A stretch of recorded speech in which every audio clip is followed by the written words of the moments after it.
अभी सिलेंडर में ऑफ हो गए। चल गई पाइप से और सीटों पे। 20 की तो बता रहा हूँ। पूरी गाड़ी की क्या हालत हो गई है इसकी। 35 तक चलेगी और 15 साल का होता कुछ नहीं बचा इसमें। किसी ने, अब ये सस्पेक्टेड है कैसे इसमें लगी है आग। रात को अपने आप इसमें आग लग गई और पूरी गाड़ी जल के हालत हो गई। हालांकि सीएनजी थी पर ये दिन में नहीं रात में लगी। थर्ड पार्टी का 16 तो वो तो 16 दिन पहले भी अब भी होता तो अभी क्या होता। तो जी इसमें रात में लगी थी आग। रात में लगी है। रात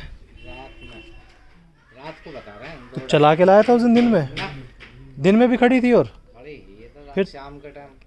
फिर तो कुछ गड़बड़ है।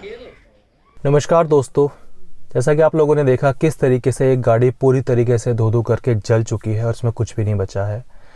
कल मैं अपने गांव गया था और गांव में मेरे पड़ोस में ही ये हुआ है। मेरा जो घर है गांव में उसके बिल्कुल पड़ोस में ही हुआ है। गांव में पूरा एक परिवार ही होता है, हमारे परिवार में ही है ये।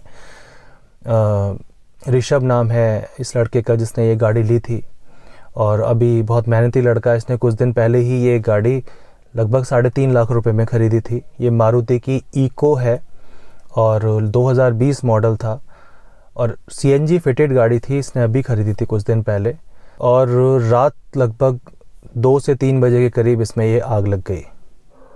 गाड़ी ऐसा नहीं था कि चल के आई थी और कुछ देर बाद इसमें पता चला। गाड़ी लगभग दिन भर खड़ी ही रही थी और ये जो गाड़ी खड़ी थी ये इनके घर में खड़ी थी। उसमें अभी गेट नहीं लगा हुआ है। वो पुराना घर है, उसमें काम चल रहा था तो उसमें गेट नहीं लगा है। तो एक ये भी आशंका जताई जा रही है कि ज़्यादातर लोगों को यही एक आशंका है कि किसी ने जलन की वजह से और किसी ने इनका नुकसान करने की नीयत से इसमें आग लगाई है। होता है दोस्तों, समाज में हर तरीके का आदमी है, हर तरीके के लोग हैं। आजकल लोग किसी अपने दुख से दुखी नहीं हैं, दूसरे के सुख से दुखी हैं। कोई ठीक ठाक कमा खा रहा है तो उससे दुखी हो जाते हैं, उससे जलने लगते हैं। तो ऐसा ही कुछ आशंका जताई जा रही है कि ये किसी से का किया हुआ काम है, किसी ने जलन में इनका नुकसान किया है। और ये काफ़ी हद तक ऐसा ही दिख रहा है क्योंकि किसी तरीके का गाड़ी नई, मतलब अच्छी कंडीशन की गाड़ी थी, कोई इसमें ऐसा कुछ फॉल्ट लग नहीं रहा था और प्रॉपर सिलेंडर सीएनजी का लगा हुआ था, प्रॉपर फिटिंग थी। तो और ऐसा भी तक चल के आई थी और वो गर्म हो गई, स्पार्किंग हो गई उसमें। तो बाकी कहा कुछ नहीं जा सकता, संदिग्ध परिस्थिति है। पुलिस में रिपोर्ट हो गई है, वो तो पुलिस अब जाँच कर रही है। बेसिकली इस वीडियो को बनाने का मेरा पर्पज़ ये है क्योंकि काफ़ी लोग ये सोच रहे होंगे गाड़ी में आग लग गई है तो इसको इंश्योरेंस से पैसे मिल जाएंगे, क्लेम कर लेगा। लेकिन इशू यहीं पर ही है। यही एक वजह है जिसकी वजह से मैं वीडियो बना रहा हूँ। इस भाई ने जब ये गाड़ी ख़रीदी थी तो ये जिस ऑनर ने इसको बेची है उसने इसका थर्ड पार्टी इंश्योरेंस कराया हुआ था और थर्ड पार्टी इंश्योरेंस के केस में गाड़ी में चाहे एक्सीडेंट हो जाए, थेफ्ट हो जाए, चोरी हो जाए या फिर किसी भी तरीके का कोई नुकसान हो जाए, इसको कुछ भी नहीं मिलने वाला। तो टोटल लॉस जितना भी है 3.5 लाख की इसने ली थी और अभी 2-3 दिन पहले ही इसके अंदर म्यूज़िक सिस्टम और थोड़ा बहुत अपना जो भी आदमी लेके काम करवाता ही है उसमें भी कुछ पैसा लगाया था, तो लगभग 3.25 लाख की इसको ये पड़ी।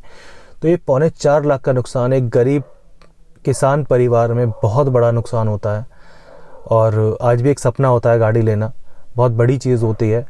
तो ये टोटल लॉस इनका है, एक बहुत बड़ी चोट इनको पड़ी है। तो दोस्तों होता क्या है कि अर्बन सिटीज़ में, मेट्रो सिटीज़ में लगभग सबको इस इंश्योरेंस की वैल्यू का पता होता है। लोग अवेयर होते हैं इस बात को लेके और वो अपनी गाड़ी के इंश्योरेंस को प्रॉपर कराते हैं और उसके आईडीवी वगैरह इन सब के बारे में वो अवेयर रहते हैं।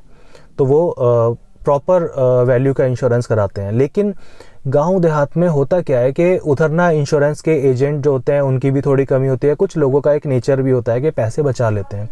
वहाँ पर लोग इंश्योरेंस को एज अ पेपर ओनली समझते हैं कि वो चालान से बचने के लिए एक कागज़ मात्र है कि उसको चालान से बचने के लिए करा लेते हैं। तो वो लोग पूछते हैं कि यार कम से कम कितना पड़ेगा, तो एजेंट बता देते हैं कि यार आप जो है थर्ड पार्टी करा लो, बहुत सस्ता हो जाएगा।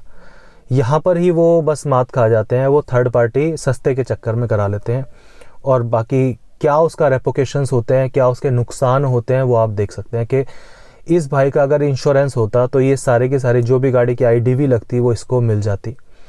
और इसको इतना नुकसान नहीं हो पाता। लेकिन अब जितना भी टोटल लॉस है वो इसी का है, 3.25-4 लाख रुपए का टोटल लॉस इसका है। सोचो कितना बड़ा एक चोट पड़ी है इसके ऊपर।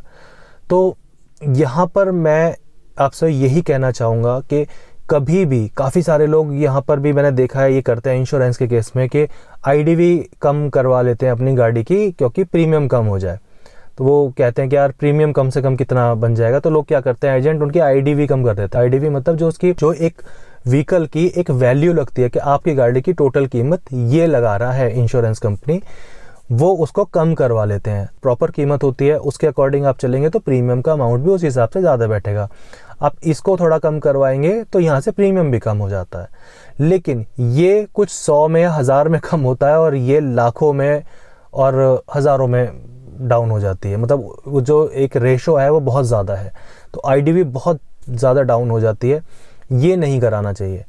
गाड़ी की आईडीवी हमेशा प्रॉपर मेंटेन रखनी चाहिए ताकि किसी भी ऐसी विषम परिस्थिति में, कोई भी ऐसी अनफॉर्सीन सर्कमस्टांसेस अगर होते हैं, एक्सीडेंट, फायर, थेफ्ट, तो एटलीस्ट आपको प्रॉपर गाड़ी की वैल्यू मिल सके और आपका ज़्यादा लॉस ना हो। तो ये एक ऐसा सबक है दोस्तों। काफ़ी लोग तो ऐसे होते हैं कि खुद ठोकर खाकर सीखते हैं, काफ़ी लोग दूसरे के साथ अगर कोई घटना हो जाती है तो उससे देखकर सबक ले लेते हैं। जो इस भाई के साथ हुआ है वो आप लोगों के किसी के साथ ना हो और इसके साथ भी कभी ऐसा ना हो। तो इसलिए प्रॉपर इंश्योरेंस की एक वैल्यू समझ के अपने गाड़ी का या अपनी बाइक का, 2 व्हीलर 4 व्हीलर जो भी है, प्रॉपर इंश्योरेंस कराएं, प्रॉपर आईडीवी रखें उसको भी कम ना कराएं और थर्ड पार्टी वगैरह कराने से बचें।